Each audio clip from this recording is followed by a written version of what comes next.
questions. So unstuffed pepper soup normally has rice in it, if you want. You don't have to have rice in it, but it is a really nice addition if you eat rice, okay? But to can it, you can't put rice. So we are going to take the soup without the rice, and we're going to fill the jars to an inch headspace. You want to try to be, aware of how much solid versus liquid you're putting in, because this I made especially hearty without rice, so that if I didn't want to make up rice to take to work, I wouldn't have to. So it's going to have a lot of the meat and the vegetables inside of it. So we're going to go through and fill as many jars as we can. I have no idea how much this makes.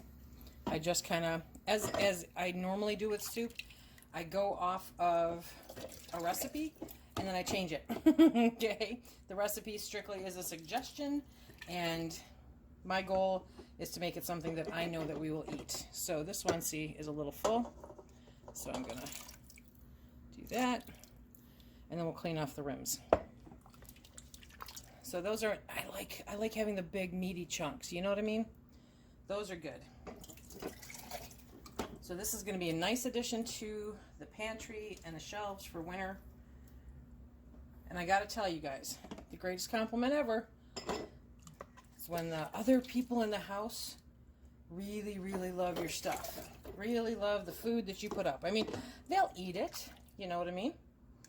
And we're gonna throw Phil under the bus for this one, but he'll eat it. He eats what I cook, and he likes it. And even if he doesn't like it, he tends to eat it, which I'm always kind of guilty about. But when he goes out of his way to have it, then I know that I've hit it out of the park. And like that canned roast from I don't know, a few weeks ago, he intentionally went in there. That was his dinner last night. He intentionally went in there and opened a jar to make a sandwich, because he loves roast beef sandwiches.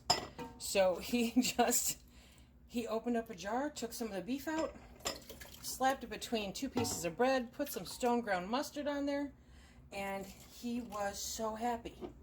And I was so happy because I had something like that on the shelves that he likes, that he will actually put the energy towards to prepare for himself, So that to me is crazy awesome.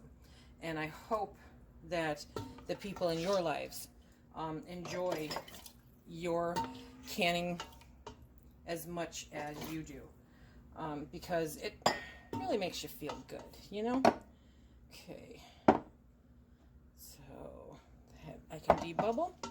Okay, let me finish getting these jarred up, and I'll be right back. There we go.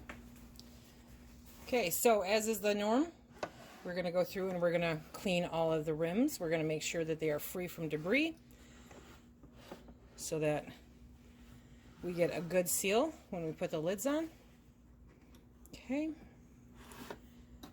Yep, already did that one. Nice going, Lise. Okay, I'm making a mess. Okay.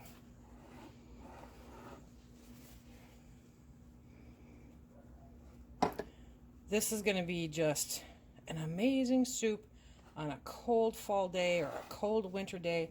Great for lunches, easy dinners.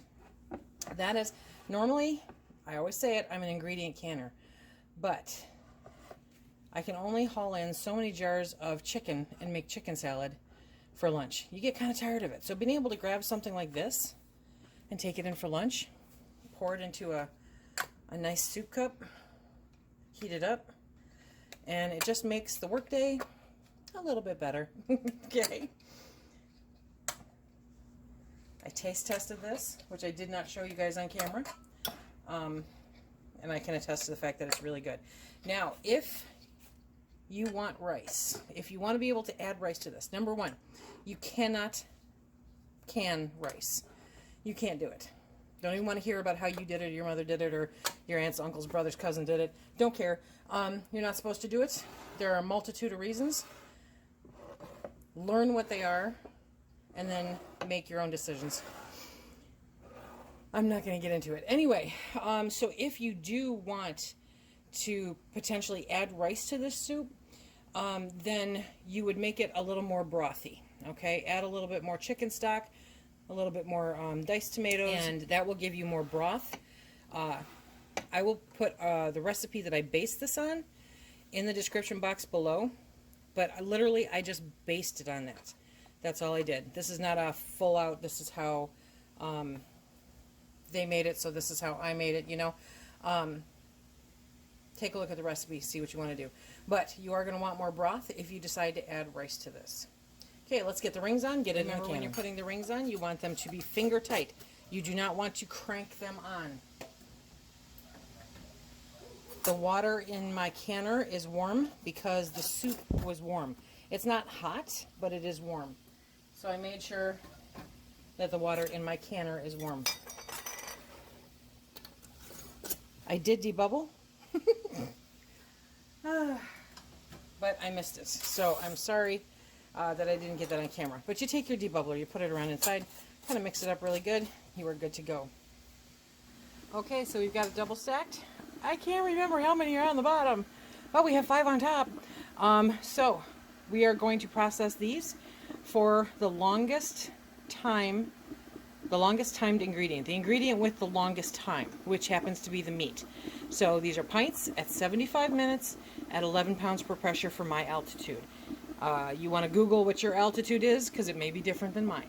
Okay, we'll see you when this comes out. This came off of pressure naturally. Let them sit for about 5 or 10 minutes before we take the pot lid off. Then we bring them out, set them on a nice, or not so nice towel. This helps with any potential thermal shock issues also, if you're setting them on a towel. These are looking really good.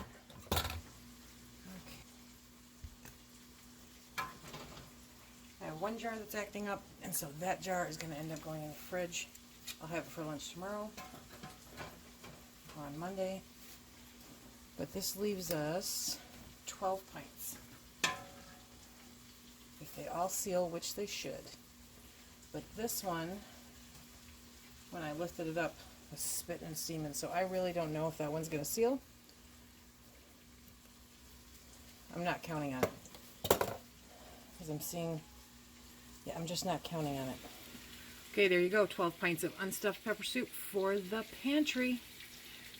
The recipe that I based it off of will be in the description box below. If you have any questions, be sure to leave it in the comments, and I will try to get back to you as soon as possible. Remember, until the next time, check us out on Instagram, Facebook, and Twitter, and remember to be safe.